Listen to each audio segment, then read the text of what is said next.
ದಕ್ಷಿಣ ಕನ್ನಡವನ್ನು ದೇವಸ್ಥಾನಗಳ ಬೀಡು ಎನ್ನುತ್ತಾರೆ. ಇಲ್ಲಿ ಇಷ್ಟಾರ್ಥ ಈಡೇರಿಸುವ ಹಲವು ದೇವಸ್ಥಾನಗಳಿವೆ. ಅವುಗಳಲ್ಲಿ ಅತಿ ಮಹಿಮೆ ಇರುವ ದೇವಸ್ಥಾನ ಸೌತಡ್ಕ ಮಹಾಗಣಪತಿ ದೇವಸ್ಥಾನ. ಇದು ದಕ್ಷಿಣ ಕನ್ನಡ ಜಿಲ್ಲೆಯ ಬೆಳ್ತಂಗಡಿ ತಾಲೂಕಿನ ಕೊಕ್ಕಡ ಗ್ರಾಮದಿಂದ ಸುಮಾರು 2ರಿಂದ 3 ಕಿಲೋಮೀಟರ್ ದೂರದಲ್ಲಿದೆ.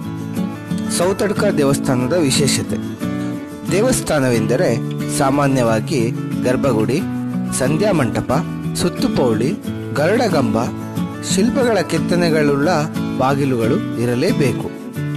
ಆದರೆ ಸೌತಡ್ಕ ಶ್ರೀ ಮಹಾಗಣಪತಿ ದೇವರಿಗೆ ಗರ್ಭಗುಡಿ ಎಂಬುದಿಲ್ಲ.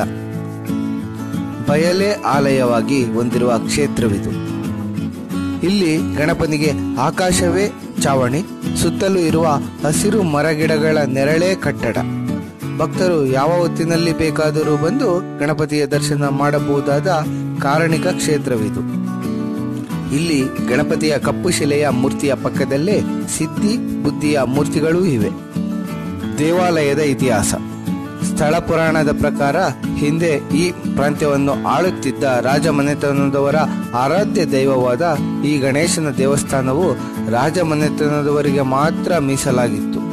ನಂತರ ಈ ಪ್ರಾಂತ್ಯವನ್ನು ಆಕ್ರಮಿಸಿದ ಶತ್ರುಗಳು ಇಡೀ ಪ್ರಾಂತ್ಯ ಹಾಗೂ ದೇವಾಲಯವನ್ನು ನಾಶ ಮಾಡಿದರು. ಬಹು ದಿನಗಳ ಕಾಲ ಕಾಡಿನ ಮಧ್ಯೆ ಅಜ್ಞಾತವಾಗಿ ಮುಚ್ಚಿ ಹೋಗಿದ್ದ ಈ ಗಣಪನ ವಿಗ್ರಹವು ಕೆಲ ಗೋಪಾಲಕರಿಗೆ ಸಿಕ್ಕಿತ್ತು.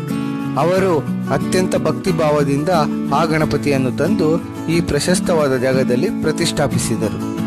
ಗಣಪತಿಗೆ ನೈವೇದ್ಯವಾಗಿ ತಮ್ಮಲ್ಲಿ ಬೆಳೆಯುವ ಸೌತೆಕಾಯಿಯನ್ನು ನಿತ್ಯವೂ ಅರ್ಪಿಸುತ್ತಿದ್ದರು.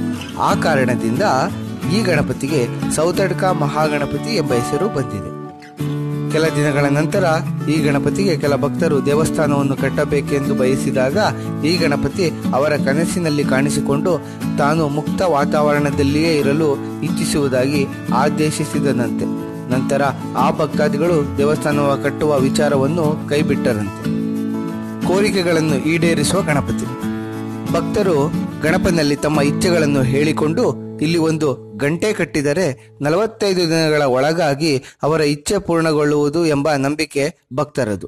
ಈ ಗಂಟೆ ಹರಕೆಯೇ ಇಲ್ಲಿನ ವಿಶೇಷ. ಆ ಕಾರಣದಿಂದ ಈ ಗಣಪತಿಯ ವಿಗ್ರಹದ ಎದುರಿಗೆ ಸುತ್ತಮುತ್ತಲು ಸಾಕಷ್ಟು ವಿವಿಧ ಗಾತ್ರದ ಗಂಟೆಗಳನ್ನು ನಾವು ನೋಡಬಹುದು. ವಿದ್ಯೆ ಬಯಸಿ ಹೋದವರಿಗೆ ವಿದ್ಯೆ ಪ್ರಾಪ್ತಿಯಾಗುತ್ತದೆ. ಹಣದ ಸಮಸ್ಯೆ ಇದ್ದರೆ ಅದು ದೂರವಾಗುತ್ತಿದೆ ಅಂತೆ. ದಂಪತಿಗಳಿಗೆ ಸಂತಾನ ಭಾಗ್ಯ ದೊರೆಯುತ್ತದೆ ಎನ್ನಲಾಗಿದೆ. ಮಕ್ಕಳನ್ನು ಅನ್ನಪ್ರಾಶನಕ್ಕೂ ಇಲ್ಲಿ ಕರೆತರುತ್ತಾರೆ. ಇಲ್ಲಿರುವ ಗಣಪತಿಗೆ ದರ್ಬೆಯಿಂದ ಪೂಜಿಸಿದರೆ ಅವನು ಪ್ರಸನ್ನನಾಗುತ್ತಾನೆ.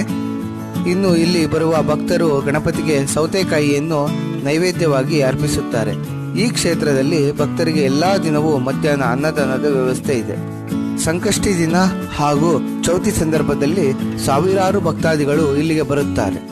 ಇಲ್ಲಿನ ಗಣೇಶ ಬಹಳ ಕಾರಣಿಕವಾಗಿದ್ದು ಭಕ್ತಾದಿಗಳಿಗೆಲ್ಲ ಒಳ್ಳೆಯದೇ ಆಗಿದೆ ಎನ್ನುವುದು ಇಲ್ಲಿನ ಭಕ್ತರ ಅನಿಸಿಕೆ.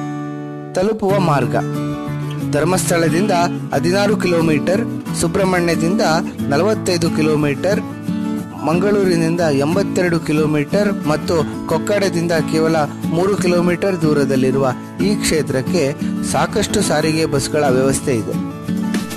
ನಿಮಗೆ ಈ ವಿಡಿಯೋ ಇಷ್ಟವಾಗಿದ್ದಲ್ಲಿ ಲೈಕ್ ಮಾಡಿ, ಶೇರ್ ಮಾಡಿ ಹಾಗೂ ಸಬ್ಸ್ಕ್ರೈಬ್ ಮಾಡಿ ಮತ್ತು ಬೆಲ್ ಬಟನ್ ಒತ್ತುವುದನ್ನು ಮರೆಯಬೇಡಿ.